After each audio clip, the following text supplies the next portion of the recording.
The snow was a form of silence. It fell without sound and buried the world in a thick white quiet that swallowed the snap of twigs and the cry of distant birds. For May, clutching a thin wool shawl around the shoulders of her gray cheongsam, the silence was a weight. It pressed on her from the crushing dome of the sky and rose from the endless, unforgiving ground. The man leading the mule she sat upon had not spoken in an hour, his own silence as vast and cold as the landscape. They were climbing, always climbing, into a realm of stone and pine that seemed determined to scrape the last remnants of warmth from the world. The letter in her sleeve, a brittle promise from an uncle she barely remembered, felt like a shard of ice against her skin. It spoke of a good man, a homesteader in need of a wife, a man of quiet means.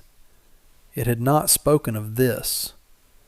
It had not described a world so utterly devoid of color and life. It had not prepared her for the feeling of being the last living thing on a dead planet. Then, through a curtain of falling flakes, she saw it. Not a homestead, a wound in the landscape. A cabin of raw, dark logs slumped against a granite cliff, bleeding a thin curl of smoke into the air.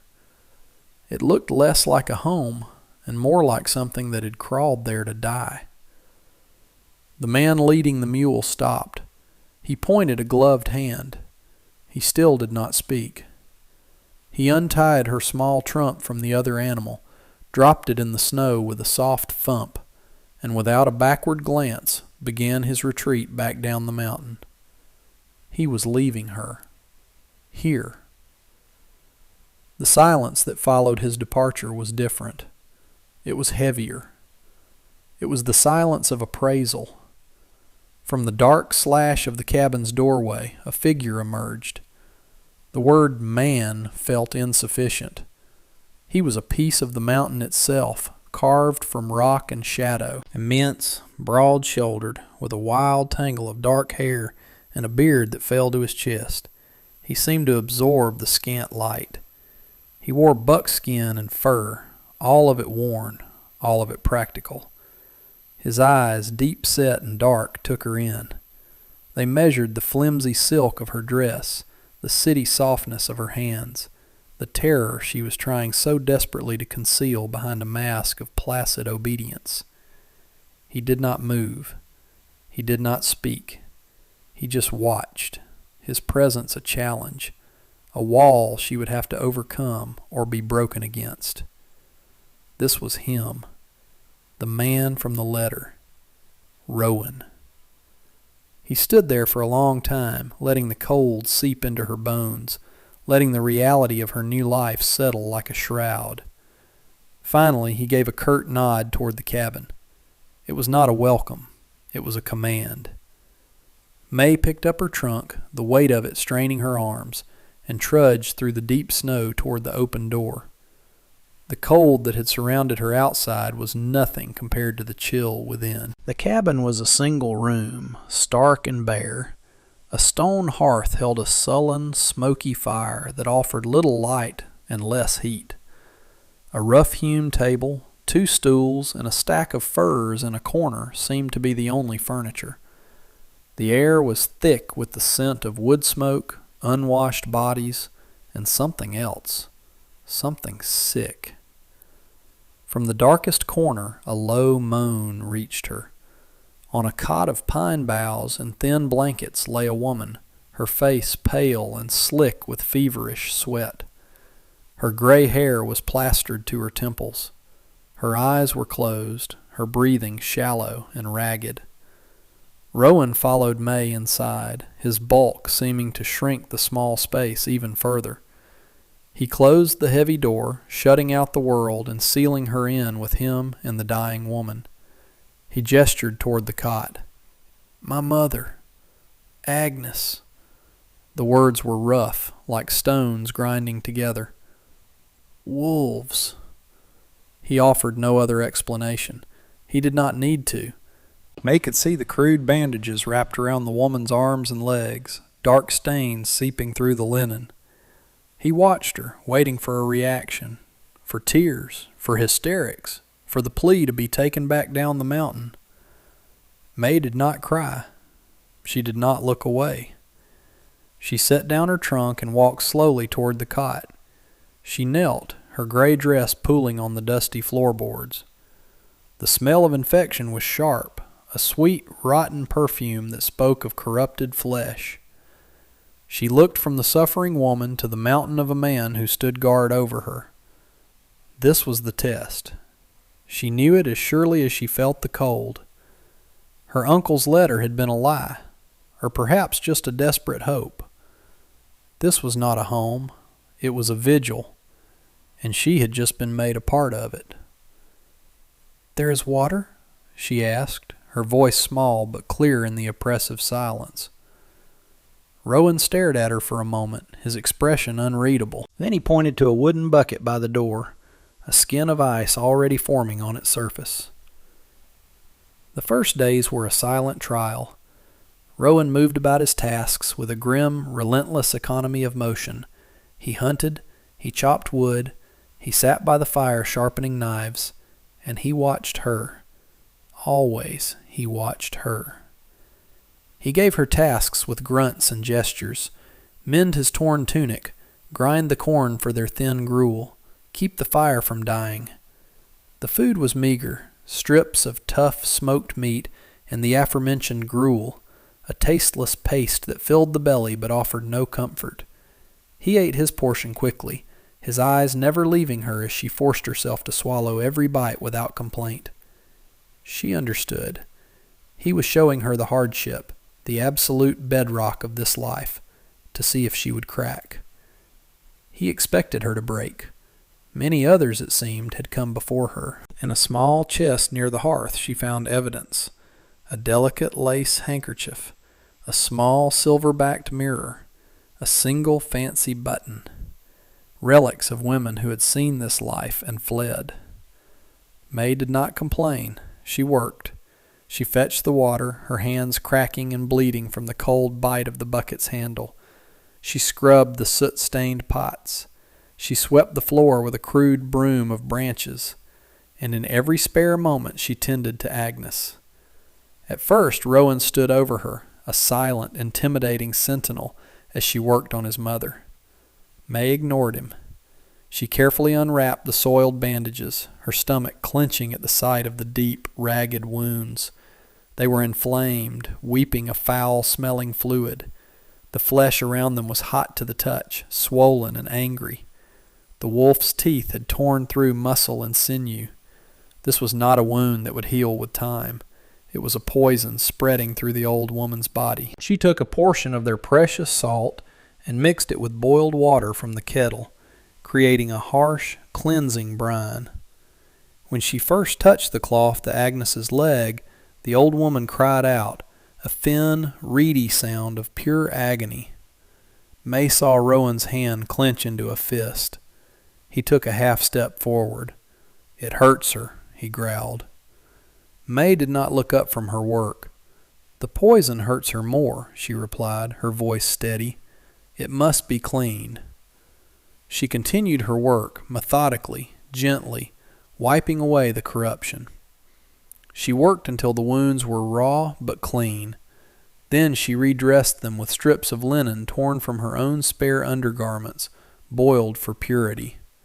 She did this twice a day. Each time was an ordeal of pain for Agnes and a test of resolve for May, all under Rowan's suffocating gaze. After cleaning the wounds for the third day, May knew it was not enough. The fever still clung to Agnes, and a faint, dark line had begun to creep up from the worst of the bites on her calf. It was the mark of death's advance. She needed more than just clean water and salt. In the small trunk her uncle had sent with her was her own mother's legacy, a collection of dried herbs, roots, and powders wrapped in oilcloth, and a small, worn book filled with characters that Rowan would never be able to read. It was the knowledge of her ancestors, the medicine of a world away. She had not wanted to reveal this part of herself. It was too precious, too intimate. but Agnes was fading. That evening, as Rowan sat brooding by the fire, May opened her trunk. He watched as she unwrapped a small, dark, gnarled root. "What is that?" he asked, his voice laced with suspicion. "Ginseng," she said simply. "For strength." She broke off a small piece and began to brew a bitter-smelling tea over the fire. She coaxed a few sips past Agnes's cracked lips. The next morning, before the sun had fully risen, she bundled herself in the thin wool shawl and slipped out of the cabin. The cold was a physical blow. She searched the edges of the forest, scanning the trees and the ground, her eyes seeking familiar shapes beneath the snow. She knew what to look for. Her father had been a woodsman, and he had taught her that every forest, no matter how different, held its own pharmacy if one knew how to see. She found a stand of pine trees and carefully scraped away the bark to gather handfuls of the sticky, amber-colored resin. Further on, brushing away snow, she found the feathery, frost-covered leaves of a yarrow plant, dormant but still potent. She returned to the cabin, her fingers and cheeks numb with cold. Rowan was standing in the doorway, an axe in his hand. He had watched her go. He had watched her return. He said nothing, but his eyes followed the things she carried inside. She worked quietly, heating the pine resin until it was soft, then mashing it with the yarrow leaves to create a thick, dark, pungent poultice. When she approached Agnes's bed with the warm mixture, Rowan blocked her path. "No more," he said, his voice low and dangerous. "You hurt her." "I am trying to save her," May countered, meeting his glare without flinching. "Your way is not working. The fever climbs. The poison spreads. Let me try my way." They stood in a silent battle of wills, the huge mountain man and the small, determined girl. The only sound was Agnes's labored breathing. Finally, with a sigh that seemed to carry the weight of the whole mountain, he stepped aside. A week passed. A week of bitter tea and dark poultices. A week of silent work and shared anxious glances toward the cot in the corner. May felt the subtle shift in the cabin's atmosphere. The tension had not disappeared, but it had changed its nature. It was no longer the tension of a test, but of a shared vigil. Rowan still spoke little, but his actions began to change. One evening he returned from his trap lines and dropped not one, but 2 rabbits on the table. He stewed them both with the last of some withered onions and filled her bowl as full as his own. It was a feast. Another day she woke to find a heavy cloak made of dozens of rabbit pelts, stitched together with surprising neatness, lying at the foot of her own makeshift bed of furs. It was incredibly warm, a shield against the cabin's constant chill. He never acknowledged the gift. He simply provided it. She never thanked him in words. She simply wore it, a silent acceptance of his gesture. The true turning point came on the 8th day. May was changing Agnes's dressings. The dark line on her leg, the one that had terrified May, had vanished. The swelling was noticeably reduced, the angry red flesh now a calmer, healthier pink. As May gently washed the area, Agnes's eyes fluttered open. They were clear. The fever was gone. "It doesn't hurt so much," Agnes whispered, her voice a dry rasp. It was the first coherent thing she had said since May's arrival. May felt a wave of relief so profound it almost buckled her knees. She looked up and found Rowan standing right behind her. He had moved without a sound. He was staring down at his mother, his face a mask of stunned disbelief.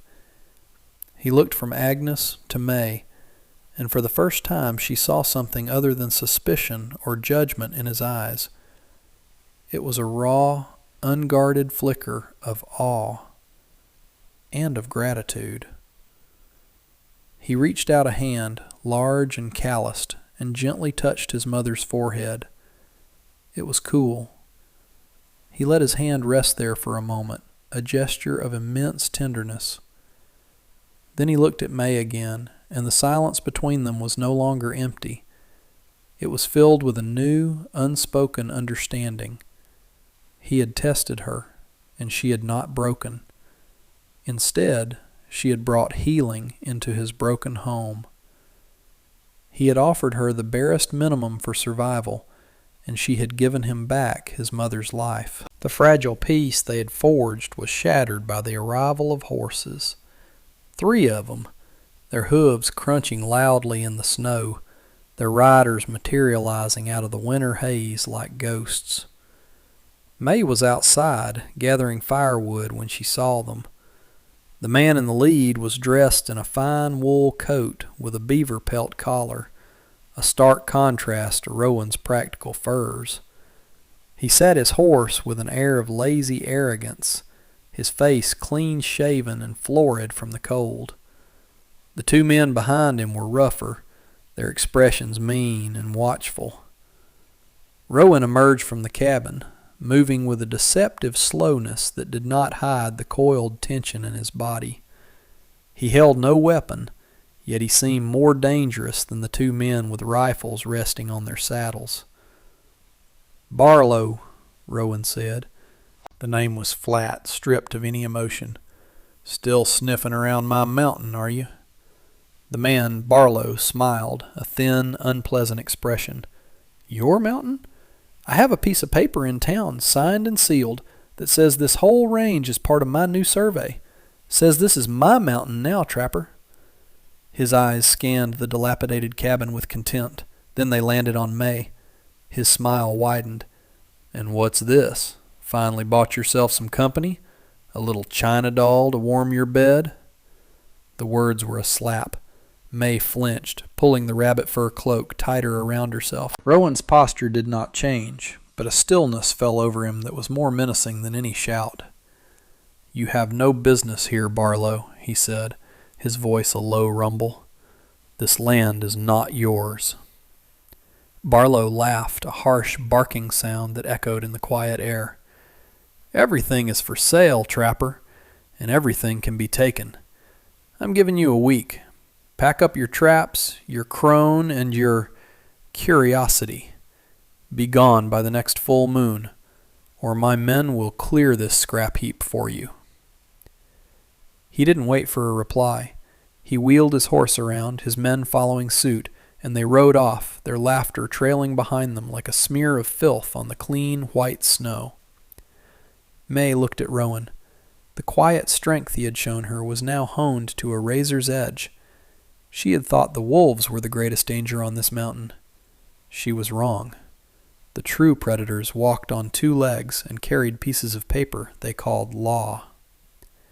She had survived the cold, the hunger, the sickness, but she did not know if they could survive this. The threat lingered in the air long after Barlow and his men had gone. It was a poison of a different kind, seeping into their hard-won quiet. 2 days later, as dusk was painting the snow in shades of violet and gray, 2 riders appeared at the edge of the clearing. It was Barlow's men, without their master this time. They didn't approach the cabin directly. Instead, they rode back and forth, their presence a deliberate provocation. One of them let out a whoop, a jarring sound in the stillness. The other uncoiled a rope and sent the pen holding their 2 goats into a panic. The animals bleated in terror, crashing against the flimsy fence. Rowan stepped out of the cabin. He moved not toward the men, but toward the woodpile. He picked up his splitting axe, its head a heavy wedge of dark, oiled steel. He didn't raise it. He just held it, its weight resting easily in his massive hand. He walked to the center of the clearing and began to chop wood. He didn't look at the men. He didn't speak to them. He simply worked, each swing of the axe a perfectly controlled explosion of force. The thump crack of the steel biting into seasoned pine echoed like gunshots. Each log split clean in 2. He was a machine of relentless power, his focus absolute. The men watched him, their taunts dying in their throats. They had come to intimidate a poor, isolated trapper. They had not expected this silent, terrifying display of contained violence. There was no rage in his movements, only a chilling purpose. He was demonstrating, in the clearest possible language, what he was capable of. After a dozen perfect splits, Rowan stopped. He rested the axe head on a block and finally, slowly, turned his head to look at the two riders. He said nothing. His gaze was enough.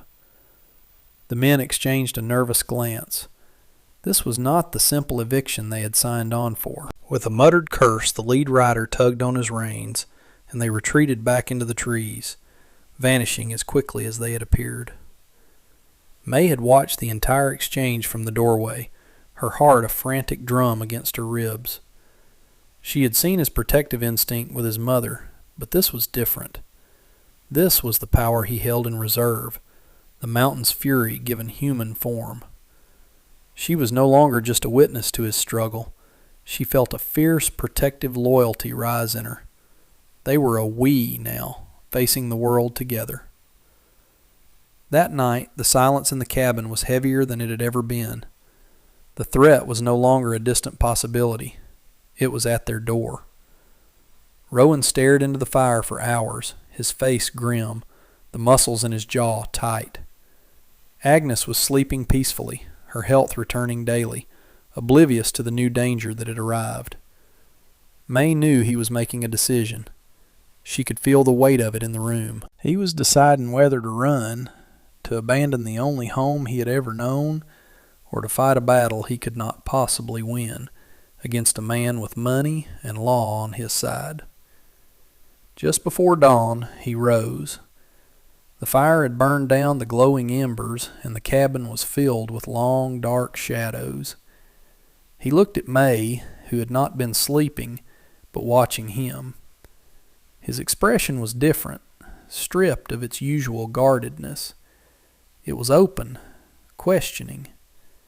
He was about to trust her. "Come," he said. The single word was not a command this time, but an invitation. He pulled on his heavy outer furs and lit a lantern. He opened the door and a blast of frigid air swept inside. He held it open for her. She did not hesitate. She wrapped herself in the rabbit fur cloak he had made her and followed him out into the pre-dawn darkness. He led her not down the mountain path, but up, directly behind the cabin, toward the sheer granite cliff face that served as its back wall. To the side, almost hidden by snowdrifts and tangled brush, was a narrow, steep path she had never noticed before. It was barely a trail, more a goat track ascending into the rock. The wind was fierce here, unprotected by the trees.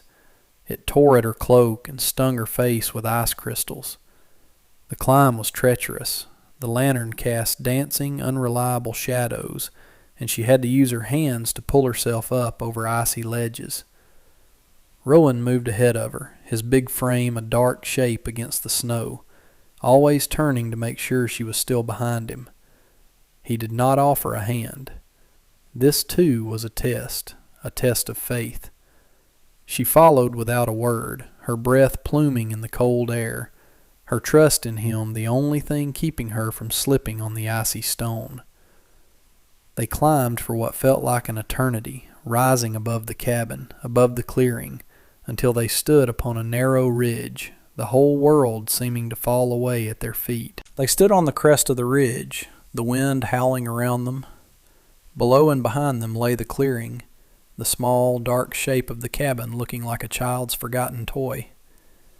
The world in that direction was harsh, gray, and unforgiving.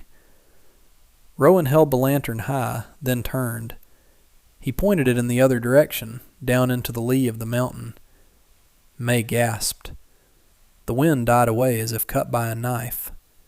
Sheltered by the massive granite spine of the ridge was a world she could not have imagined. A valley, perhaps a mile long and half as wide, lay nestled in the mountain's embrace, utterly hidden from the outside world.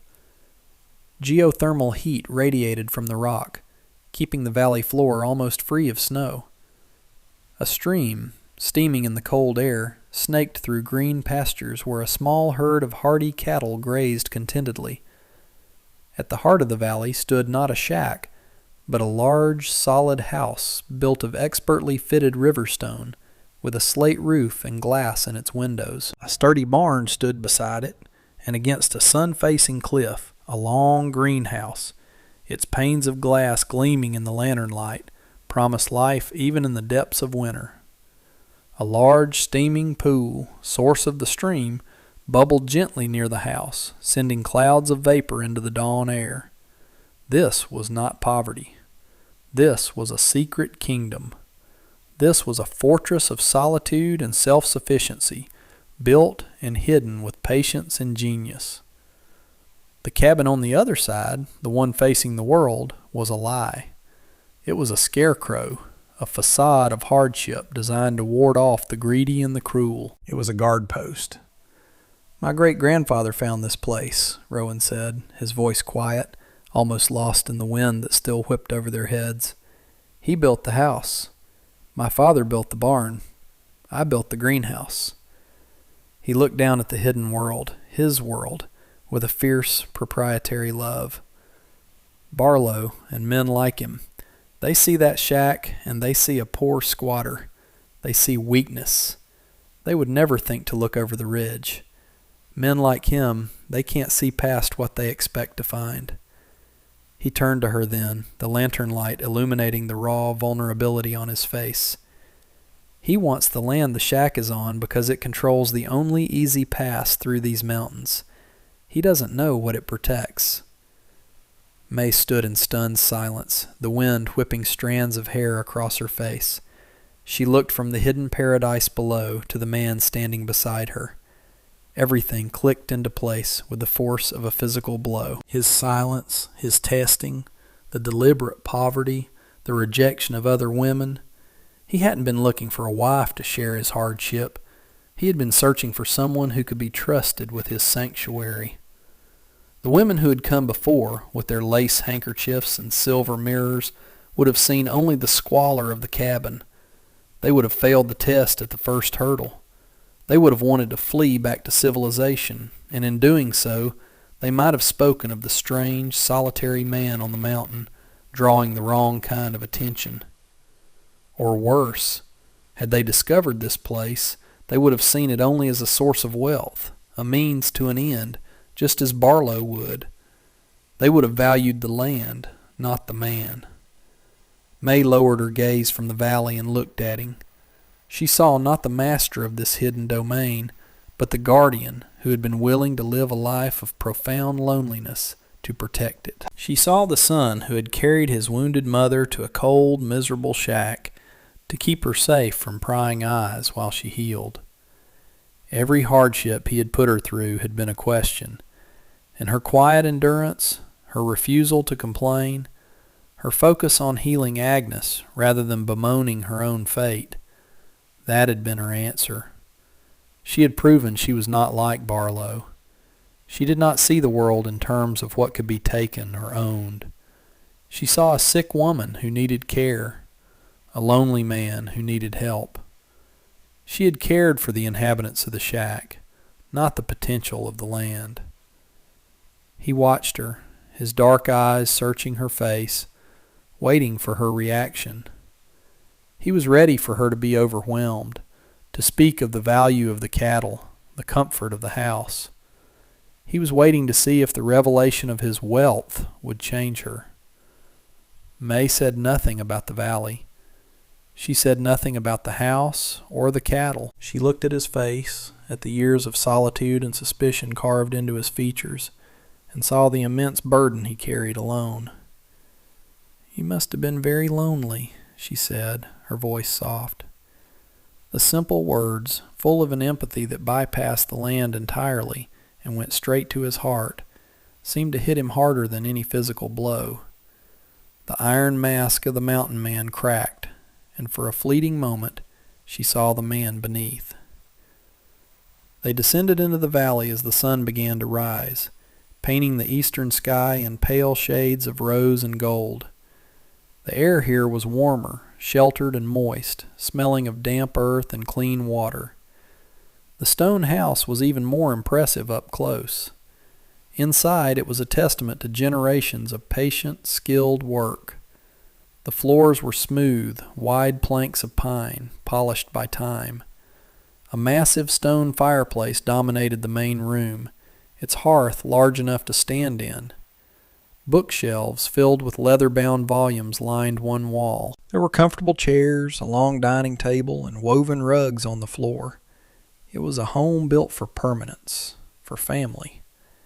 Hidden among the worn, practical furnishings was a single telling detail, a delicate porcelain tea set, patterned with blue willows, sitting on a high shelf.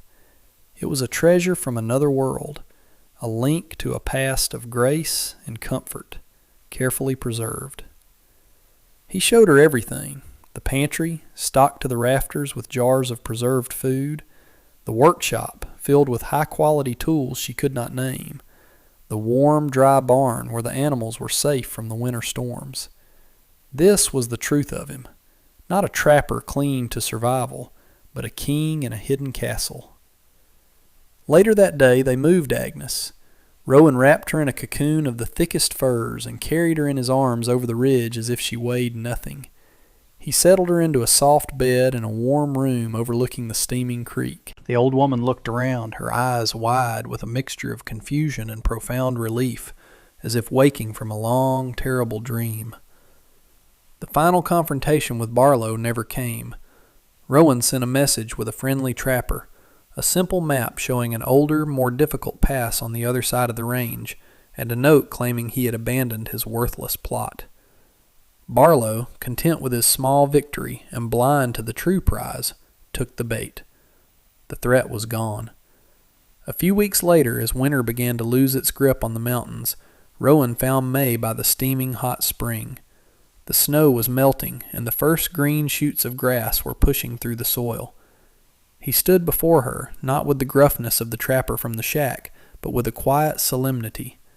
He held out his hand. In his palm lay a simple ring, not of gold or silver, but carved from a smooth, dark green stone she had seen only in the creek bed of their valley. It was a piece of this place. "This place needs a heart," he said, his voice low and steady. "My mother is its memory. I am its hands." He looked at her, his gaze direct and full of a meaning that needed no further words. "It needs a heart." May looked from the ring to his eyes. She had come to this mountain expecting a life of hardship with a stranger. She had found something else entirely. A home, a partnership, a place to belong. She held out her hand, and he slid the cool, smooth stone onto her finger. It was a perfect fit. It was not a grand proposal or a passionate declaration. It was something quieter, stronger, and more real. It was an acceptance, a promise, the beginning of a life not in a cold, lonely shack, but in the warm, hidden heart of the mountain.